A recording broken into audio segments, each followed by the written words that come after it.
The intake officer calls your name at county lockup. You stand, the chains rattle. You're 34 years old, facing life without parole for a murder the prosecution says you committed with exceptional brutality. What they don't know is that this is your 7th. The other 6 just never made it to trial. You're not here because you got sloppy. You're here because someone wanted you here.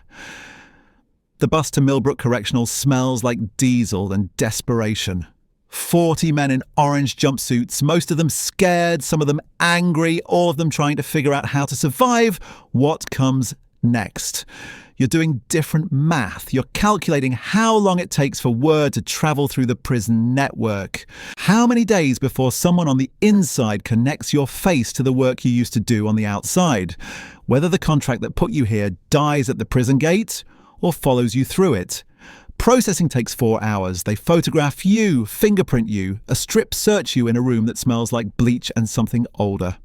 A guard with dead eyes hands you bedding and a clear plastic bag containing a toothbrush, soap, and a rulebook nobody reads.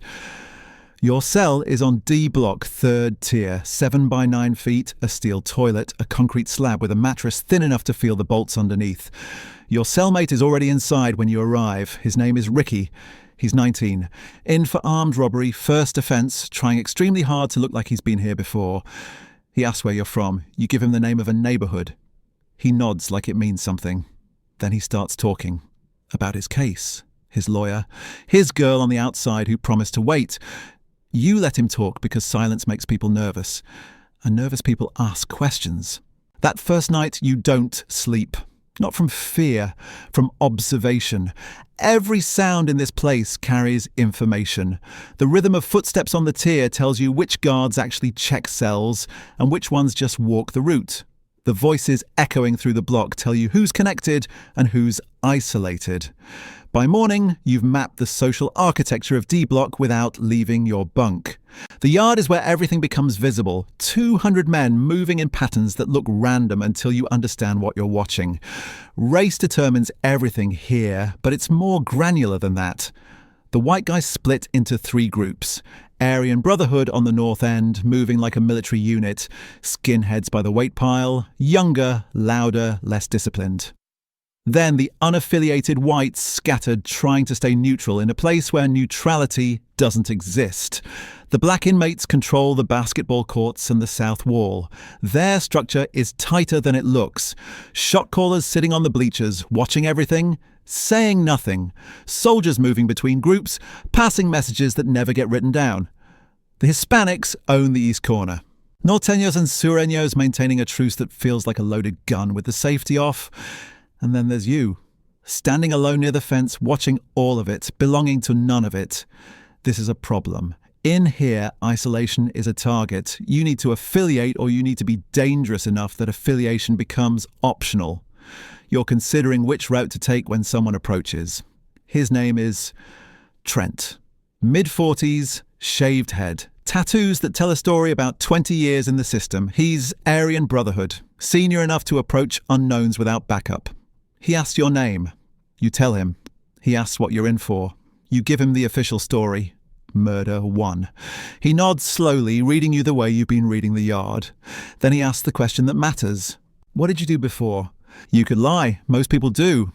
Build some story about construction work or warehouse jobs, something that explains the muscle and the calluses without raising flags. But Trent isn't asking about employment history. He's asking what you are, and men who've been inside long enough develop a sense for it. They can smell violence the way dogs smell fear. You tell him you worked freelance, specialized contracts, nothing else. Trent's expression doesn't change, but something shifts behind his eyes. Recognition, maybe, or calculation. He tells you the AB runs protection on D block. Anyone who wants to move weight, settle debts, or handle problems goes through them. He's not recruiting you, he's establishing jurisdiction, making sure you understand the org chart before you do something that disrupts it. You thank him for the information, he walks away, and you realise the clock just started, because if Trent made you in under 5 minutes, others will too.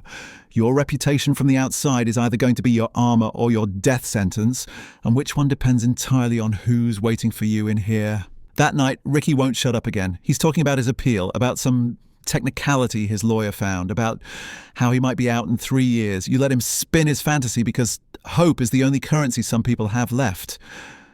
But you're thinking about Trent, about the way he looked at you, about the fact that in 72 hours, everyone on D Block is going to know exactly what you are. The question isn't whether you can survive in here. You've survived worse.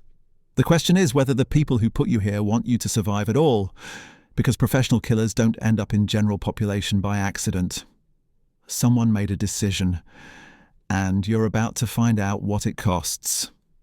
Day 4, the answer walks into the cafeteria wearing a guard's uniform. His name is Morrison. You've seen him twice. Once during intake, once yesterday on yard rotation. He doesn't patrol like the others. He observes, studies, makes mental notes that never get written down. And right now, he's looking directly at you with an expression that confirms every suspicion crawling through your skull since Trent walked away. After chow, Morrison intercepts you in the corridor. No witnesses, no cameras at this angle. He doesn't waste time on small talk. He tells you someone wants a conversation. Not here. The chapel. 2200 hours. Come alone. You could refuse. Walk away and let whatever this is play out without your cooperation. But men who refuse meetings in prison usually end up having very different meetings in the infirmary. Or the morgue. The chapel sits empty at night. Wooden pews that smell like industrial cleaner and decades of desperate prayers. Morrison isn't there. Someone else is. Older man. Late 50s. Expensive watch that has no business being inside these walls. Suit tailored so perfectly it looks wrong against the backdrop of cinder blocks and crucifixes. He introduces himself as Carlson. No first name, no title, just Carlson, like that's supposed to mean something. Then he tells you exactly why you're here, and suddenly it does mean something. The contract you fulfilled 18 months ago, the one that put you in this cage, wasn't just another job. The target was a federal witness scheduled to testify against a network that spans 6 states and generates $400 million annually. Your employer paid you $200,000 to make sure that testimony never happened. You delivered. The prosecution's case collapsed. 14 defendants walked, but someone noticed the pattern. An FBI task force spent 11 months building a profile. They knew a professional handled it. They just couldn't prove which one. So they engineered your arrest on an unrelated charge. Stacked evidence until your public defender had no moves left. Pushed you into a plea that guaranteed you landed exactly here. Because 3 of those 14 defendants who walked are currently serving time in this facility. And the task force believes you can identify the person who hired you, the person at the top of the network they've been chasing for 6 years. Carlson slides a photograph across the pew. You don't touch it. You don't need to. You recognize the face instantly. One of the men you've been carefully avoiding on the yard. One of the shot callers who runs the entire contraband pipeline through D Block. His name is Valencia, and apparently he's the reason you're breathing the same recycled air as 1,100 other inmates instead of taking contracts in another state under a different identity. Carlson explains the offer with the mechanical precision of someone who's made it before. You give them Valencia, you testify, you provide the connection between your employer and the network. In exchange, witness protection, sentence reduction, and a future that doesn't end with a shank in the shower. You ask what happens if you refuse. Carlson's expression doesn't change. He tells you that your presence here isn't random. Valencia knows exactly who you are. He's known since before you walked through intake. Right now, you're being evaluated, tested, and the moment he decides you're a liability instead of an asset, every single man in his organization will know your face.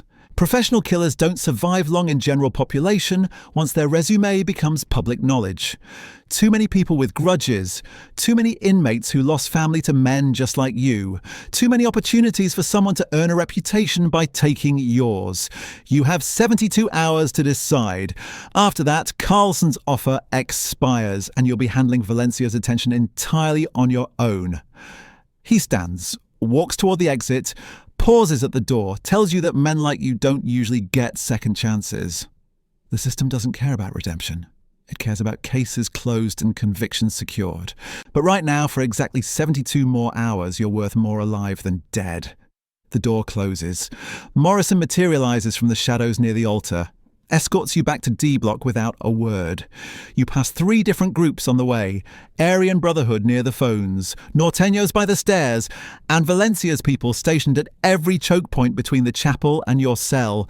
They're not hiding. They're making sure you see them, making sure you understand that every route you take, every conversation you have, every breath you pull into your lungs happens because they allow it. Ricky's already asleep when you reach your bunk, snoring like nothing's wrong, like the walls aren't closing in.